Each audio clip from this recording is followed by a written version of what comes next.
In 1986, a child was born. He was a boy. His parents are of African origin.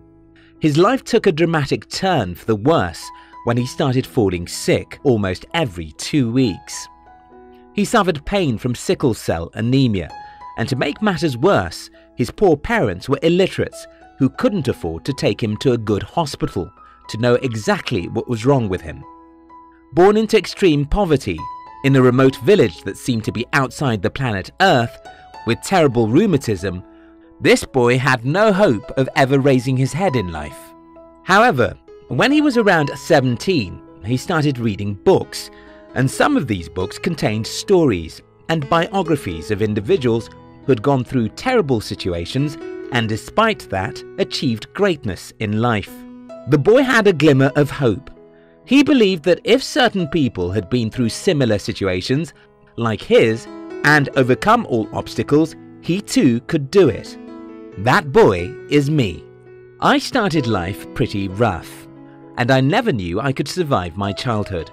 But by the grace of God, I did survive. And not just survive, I thrived, fought and won the battle against poverty, sickness, and mediocrity.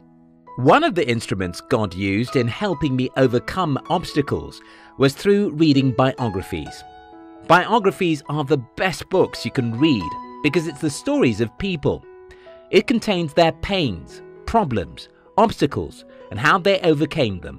I bought 5 books in the last 1 month, and 4 of them are biographies.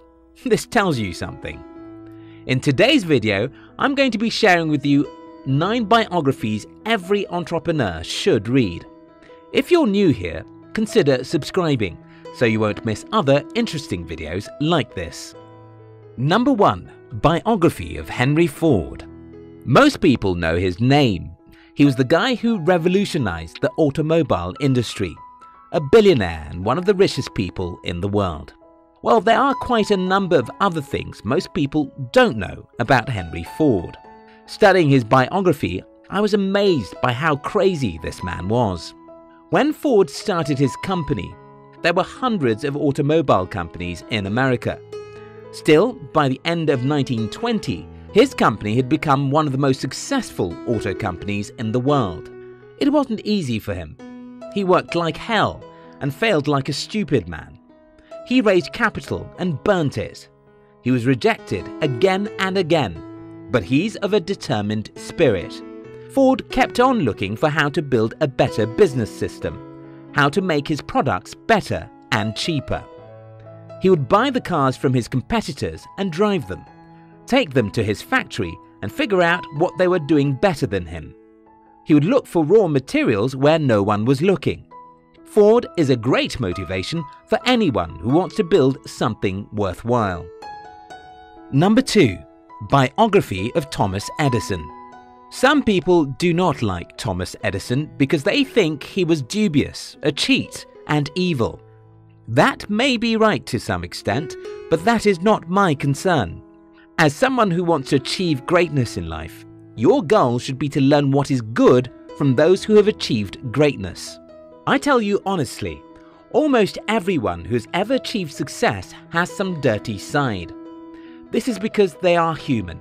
Take for instance, you may like Steve Jobs because he was one of the greatest entrepreneurs in this era, but if you dig deep, you'll find that Steve Jobs didn't treat people well. He was a tyrant. Yet, you should learn what is good about him and ignore the bad side. What impressed me about Thomas Edison is the fact that he wasn't just an inventor, he was an entrepreneur. While many inventors in his days focused on just inventing stuff, Thomas focused on inventing things that had commercial value. Why should we create things if we can't make money off it? That is how entrepreneurs think. It's a win-win game. Think about it. If your labor doesn't give you a lot of money, you will not be able to hire more people, and so you won't be able to serve the world the way you should. When it comes to business, serving the world must bring us money, or we won't be able to scale or last in the market. Number 3. Biography of Benjamin Franklin. Franklin was a curious, self-taught young man. What inspired me most about his life was how he left his family at a young age, just to go and figure out life.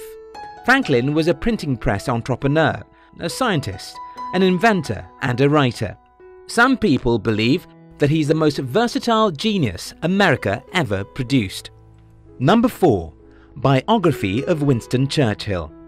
Yes, Churchill was not an entrepreneur, but I'll advise every entrepreneur to study this man because of his courage. Churchill was so courageous that as leader of an army, he would go to the war front to fight, even though he was not expected to do so. What I learnt from Churchill is courage. And everyone who ever dreamed of starting and running a successful business needs a lot of courage. Number 5. Biography of Elon Musk. Everyone knows his name, but that is not enough.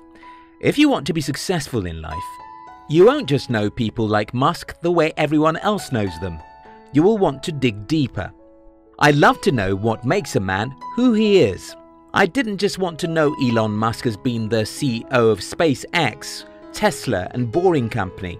I wanted to know what makes him who he is and how he fought against every obstacle to arrive where he is. And that was the reason I bought his biography, written by Ashley Vance. I challenge you to read that book. Number 6. Biography of Albert Einstein. Albert Einstein is not an entrepreneur, but his life encouraged me a whole lot. I have Einstein's 718-page biography in my library. I encourage everyone to read it. For me, the takeaway from his biography is the fact that Einstein was never the genius that everyone calls him. He was an ordinary man with extraordinary focus and determination. Number 7. Biography of Coca-Cola. Yes, this is not about a human being, but think about it. How can you become a great entrepreneur if you don't have the time to study one of the oldest companies in the world? Coca-Cola is 135 years old this year. That company has gone through thousands of faces with millions of changes. I read the biography of Coca-Cola because I don't know why I shouldn't. It's titled Coca-Cola Way by Mark Pendergrast. Number 8. Biography of John D. Rockefeller. This is a 774-page book titled Titan by Ron Chernow. Again, John D. Rockefeller was never an angel. He did a lot of things wrong.